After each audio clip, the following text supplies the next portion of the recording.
Hello, everybody. Bob Georgiou from Remax Accord. This is the week that I'm going to give you the math on what is going on in our real estate market.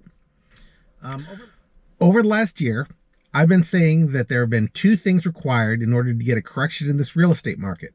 One of them is that interest rates have to go up, and number two is inventory has to increase.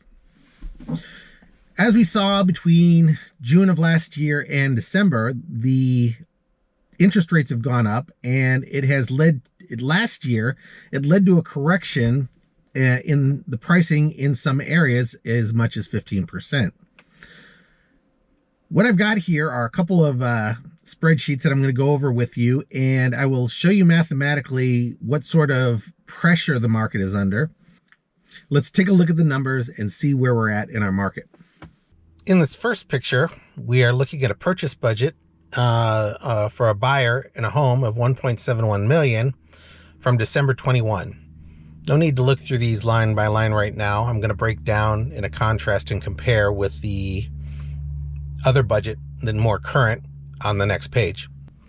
This right here is a same house price, 1.71, and a purchase budget dated March 23.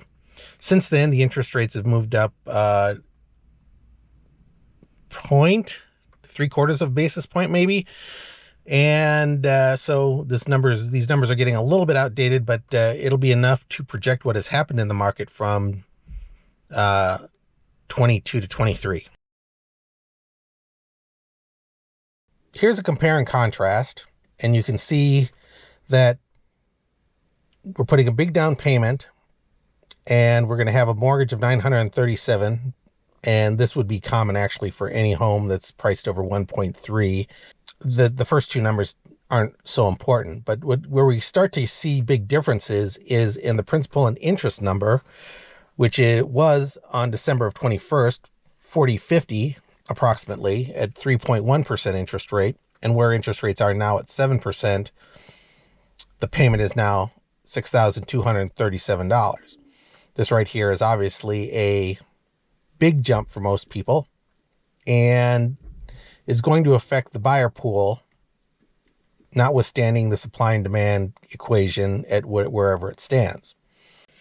We move forward onto the next line of the budget. You see that there's not really much difference between the closing costs, since these lender fees and title and escrow are based on the mortgage value, not on the interest rates, and a small difference in the upfront lender charges, but nothing that's going to keep buyers out of the market. And then in the third second, you have the recurring closing costs, and this right here is also going to have an impact on the buyer's ability to close. With the interest rates down where they were, the prepaid interest is $2,160. Today, it's more than double that. It's $4,739. That's 26 days of interest in the escrow to cover the time from when the property closes until the buyer gets its first mortgage payment. In the end, the buyer is going to be out of pocket another $4,000 approximately. So this will put this in the most striking contrast. This spreadsheet keeps the payment approximately the same for the various different pricing points. And we notice here we're working at 4.5%, not 5.5% or 3.5% like we did on the prior analysis. So at $1 million financed at 4.5%, the principal interest taxes was $5,000. So for $5,000 at 5.5%, the buyer's spending went down a little over 10%, or right at 10%. At 6.5%, they lost 20% of their buying power. And you can guess at 7.5%, the number is going to go down even another $100,000. And that is where we're likely to end up sometime in the next 90 days before the interest rates start to go the other way, which, by the way, when I entered in real estate, was a very, very good interest rate.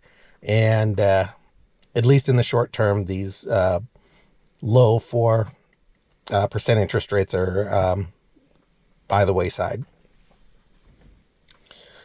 To put it more succinctly, the same mortgage payment with different interest rates is going to buy you at least 20% less of the house, if not more.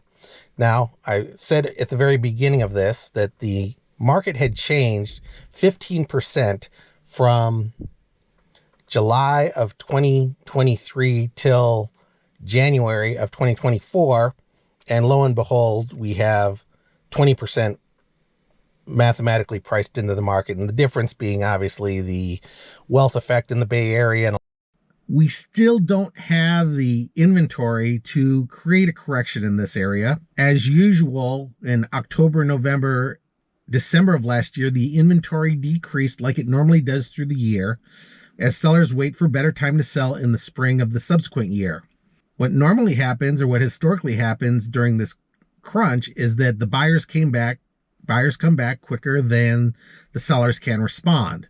This year, they came back a lot slowly, and a lot of that had to do with the interest rates. But right now, here at the beginning of May, the spring buying season, this is generally where the buyers come in masse in order to pick up the properties. And we are seeing, once again, supply and demand being imbalanced, going in favor of the sellers.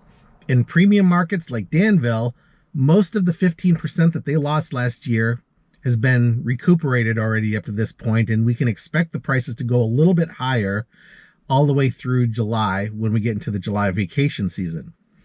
Today, it was announced that interest rates went up another 0.5%, and that is going to be figured into the market. It already has. Okay, going to hold this right here because there's something I said in the originally recorded that I didn't like, so I'm going to restate it here a little bit more clearly. What I stated in the video is that the 0.5% interest rate that we had a couple days back, or on the day that I filmed this, was already priced into the mortgages for all the buyers who are currently in contract, and most of the buyers who have started the process and are locked into their current mortgages as of today. Now, what'll happen here is, moving forward, as more buyers enter the market and they lock their mortgage in, the supply and demand balance will affect the mortgage rates up or down based on economic factors, and we won't see the impact of this interest rate change for at least a couple of weeks of homes that went into escrow starting probably in about 10 days from today. If you have any questions or would like specific information about your house or neighborhood, feel free to send me an email or text at the phone number below, phone call. Certainly love to hear from you and just have a chat. In the meantime, it's Bob Georgiou from RE/MAX Accord. Look forward to talking to you in the near future. And in the meantime, have a great day. We will certainly see you out there in escrow.